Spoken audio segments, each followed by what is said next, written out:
Hey, Quad Bros, and welcome one and all to the biggest and most important update, dev blog, whatever the hell you want to call it, that has ever released for Enlisted. And in my opinion, will more than likely ever release for Enlisted, because this is about the new progression and matchmaking. This is changing the way that we fundamentally play and interact with Enlisted, both gameplay itself, matchmaking, progression, everything in between. This is Enlisted 1.0 completely and fully. All right, this is huge, guys, and there are tons of changes that we're going to be going through right now, and I'll be giving my thoughts on it. But I wanted to mention before anything else that above all, you will keep your progression, or if you don't, you will be getting compensated fairly for that progression, okay? All the XP that you have grinded, everything that you have done and got to at this point, you will be rewarded for in the new system and compensated for in the new system. There will be no wipe, all right? Anything that changes, anything that is removed or anything like that, you'll be more than fairly compensated for, and your XP will stay the same, all right? Anything you have unlocked will stay unlocked, so do not worry about that stuff, guys. The biggest thing here that is a question mark that I'm sure the devs will be answering in a future dev blog is going to be the Stalingrad Access Pass. I don't know how that is going to be changed, how that's going to be handled in this new system going forward, and you'll see what I mean by that. But just understand, again, compensation will go through. Those of you that remember back whenever the Silver Order system was changed, we were very fairly compensated for that, and I expect that to be the same going forward. So do not worry about that, guys. Now, let's jump into this, starting off with the biggest thing here, which changes the progression. There is no more linear progression in Enlisted. It is a research tree. You can see it here. This is fantastic. I love to see this, guys. I've been talking about a research tree for a long time, and while I don't think this research tree is necessarily perfect, I would like to see a little bit more branching paths that require you to research one thing so players can't just beeline down for one tree. We'll talk about a little bit why that isn't quite going to happen and why I think that this system is built a little bit with that in mind. But it is a great system. It's a fantastic system that we have here, and at the least, it's better than what we had before. All right, I mean, this is just better. I mean, you get choices. You have a choice about what you want to unlock going through the campaign.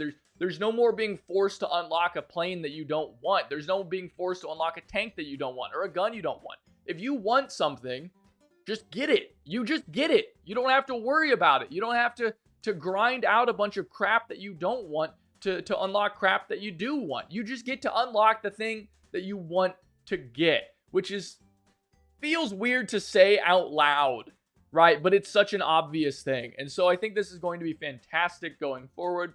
You can also see here, guys, that we're going to have a global currency. This currency here, it's just going to be research points. They're just boiling it down to one currency. There's no more going to be bronze orders, silver orders, gold orders, squad upgrade points, you know, perk points, perk XP for each soldier individual, squad XP. I think I already mentioned that. There's not going to be all this tons of different currencies. There's just XP. All right, there's just XP, and you spend the XP to do things in the game. And in my opinion, that is just a better system. It boils it down. And yeah, you might have a knee-jerk reaction. I kind of did at first of being like, why do we have to remove bronze orders? I liked bronze orders. I thought they were fine. Well, I think that while they are fine once you figure it out, like, I think a lot of new players get thrown off by it. Because again, there's so many XP like points in Enlisted. There's the campaign XP. There's the squad XP. There's the perk XP. There's all these different XP things. And it's like, what the hell are all of these different things? If they just boil it down to one thing, one currency, and this is for everything, I think that really simplifies things and makes it a lot easier to go through the system. I think that ultimately that will be better for players overall going forward. It's also a lot cleaner for development. It lets them add things into the game that they wouldn't otherwise add. Like if they wanted to add a plane right here, then boom, they just slot that plane in. It just gets thrown in, boom, right there, tossed in. New plane gets put in right between the Yak 1 and the PE3. You unlock both on either side. You can now research that one right in the middle. You don't have to worry about in the current system where it's like, oh, we want to add the M10 Wolverine or something like that. Like, oh, we have to add that at the end of the campaign where it doesn't make any sense. Like, this is going to be a lot better system regarding that stuff. So very happy to see that. Now, campaigns are also going to be a lot different, guys. For the biggest reason is that there won't be a campaign. There will be no more campaigns in Enlisted. There is not going to be the Battle of, well, there is going to be the Battle of Berlin, but you're not going to queue Enlisted and play Enlisted in specifically the Battle of Berlin. You're not going to level up as the Battle of Berlin Soviets or Berlin Allies. You are just going to play as the Soviets or the Western Allies or the Americans, the British, the Japanese, the Germans, right? You're just going to play as that faction, right? That's it, okay? And you're going to level up that faction as needed, right? So for the Soviets here, you're going to start out with all of this, and you're going to slowly work your way up and slowly level up through all of the different campaigns and unlock all the new stuff going through the different campaigns, which I think is a much better system. It means that we're not splitting the player base across 18 different queues, and every new campaign increases that amount to where there's just never any players across it. Everyone's getting thrown into a single pool of players and getting queued against one another, all right? And it's not a little bit more than a single queue, but new campaigns are going to continue being added. You are going to be put into campaigns that are for your faction, so you're not going to see any Soviets running around on D-Day. You're not going to see any Americans in, Stalingrad or something like that. It is going to be, it's going to filter you based on that, but that's only going to be, 4, 5 queues maybe, as opposed to what we have now, which is like 16 or something like that. So much better, in my opinion. So then, guys, historical accuracy. Now, this is the downside of this system. I've been talking a lot about how great this system is, and I do think this system is great. But this is the downside. And those of you out there who love historical accuracy and want the historical accuracy, you're going to be disappointed by this ultimately. There's just no way around it, okay? And they recognize that, right? They say, yeah, in some cases, there's going to be more deviation from historical accuracy than what we currently have. You're going to have games, potentially where you could have an IS-2 in Moscow. That is just something that could happen, right? And that sucks, right? Like, I think that we all fully recognize that is unfortunate and that sucks. But at the end of the day, guys, they think, and I think, that this has to happen.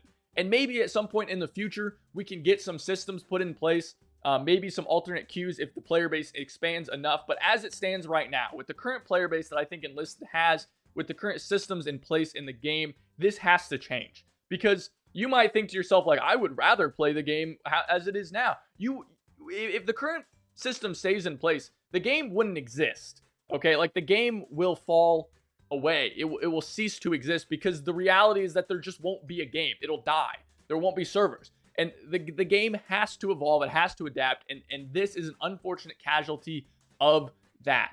And it's not all bad. There are custom matches. You can still go into custom matches. You can still have historical battles. They're going to be adding functionality to select specific campaigns and list only, and only allow certain weapons in those campaigns, which is going to help with that historical accuracy and that historical balance. So if you want that, there is going to be functionality going forward for that. But for the general queues, for the general progress of the game, and for the overall, big pool of players, that is going to be an unfortunate small casualty of the game. And it's not complete abandonment of historical accuracy, but again, it is going to have, more, like they said, more deviations from historical accuracy than what we currently have. And they want your feedback, guys. So make sure you guys are on the forums. Make sure you're commenting down below. I'm sure the helpers are going to be going through this. I'm sure devs might even be going through this and listening to the video and listening to your guys' feedback down below. So make sure you guys are leaving it for them. There also is going to be rating-based matchmaking here, guys. So what this means is essentially your levels and your queues and your squads and things like that are going to be filtered together, right? So if you are using a bunch of high-level gear, right? Like if you had all this high-level gear here, it is going to put you against other high-level players, right? Where's it at? So if you're using an IS-2, you're not going to be running into, for the most part, Panzer IIs or something like that, right? It is going to, first and foremost, it says one of the first stages of matchmaking is going to be selecting participants for battle. So they're going to be, in the first stages of matchmaking, when it's selecting participants, it's going to try to assemble a session of participants close to each other in terms of rating. So think of this kind of like the battle rating system in War Thunder, except on a little bit more of a loose kind of scale, right? So like if it can't find players that are close to you, it's going to just throw you with whoever, But generally speaking, that's not going to happen. I think with the new system, with the pooling of players together, I think that Enlisted's player base is more than large enough to sustain itself. And you're going to get a lot better of matches and a lot cleaner of matches that are more balanced, more fun, more interesting. They're not just stomps one way or the other. And you can always go back too. I, for one, you guys watch a lot of my videos, and you know that I like to go back and use these earlier weapons, right? I don't like using the MP43 on 4 different squads for every single soldier and FG42 for the other ones. I don't like doing that a lot of the time. I like using the Kar 98 and the Mannlicher and things like that. And this system lets you do that. It lets you do that and play against other players who are doing that. And so I think that this is just overall a much better way of handling the game. And moving forward with this rating system. So absolutely fantastic there. And we talked about everything else, guys, and that's not all. There's more coming. We're going to talk about more of it, I'm sure, next week. Keep an eye out for more videos and updates from me. Keep an eye out for these dev blogs. Leave feedback down below, and start a discussion, guys. There's so much to talk about. There's going to be more information about squad progression. I've been told that there's going to be significantly less squads overall. We're not going to have potentially 8 different engineer squads, right? There's going to be, the complicated order system is being replaced with a different one, as we talked about. And there's going to be, tons of other features like joining random battles, extra XP, and things like that. So guys, keep an eye out. Leave comments down below for the devs. Leave feedback down below. Start a discussion. I want to hear you guys' thoughts. It's incredibly important. This is a massive, massive turning point for the game. And I think that it's important that all of us as a community, as a player base, talk about it and figure out what is the best path going forward. Because I can tell you guys, this dev blog is chock full of stuff that I have directly said myself, directly seen others saying, and have seen countless forum posts, Reddit posts, discussions about all over the place. So the devs are absolutely listening at this point. So definitely leave your comments down below. Leave a like and subscribe if you guys enjoy my content. And yeah, that is it for me, guys. Thank you so much for watching, and I'll see you guys next time. Take it easy.